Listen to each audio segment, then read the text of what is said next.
Chef Mallow's culinary class, we like to do a little bit of everything. So especially when it's like, for example, now that we're doing Hispanic Heritage Month, we like to try a little bit of everything from each culture. So for example, tamales right now is like a Mexican type of culture. We'll do El Salvador, just a little bit of everything. We are here celebrating Latin Heritage Month, and we are making tamales from scratch.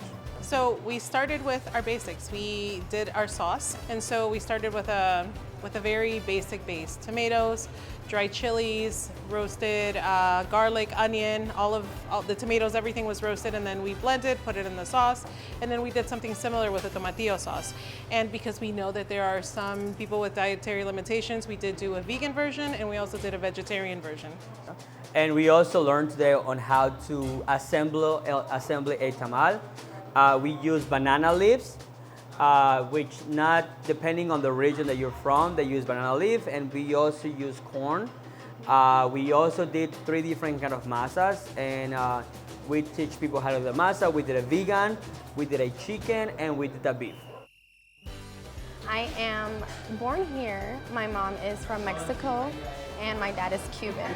Chef Edwin, I love the way he taught our class, but we do it differently. So even the way he assembles and everything is completely different from where we're from.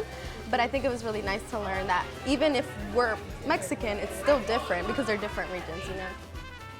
I love it. As our school, like, we have a lot of different backgrounds, and I think it's really nice to learn and have people feel comfortable in their own culture here as well, because we get to learn about it and experience it as well. And what a better way to do it with food, you know? Everybody loves food, and I think it's really nice that they get to teach us that there with CMS, having all these traditions and letting us learn about it and experience it. It's nice.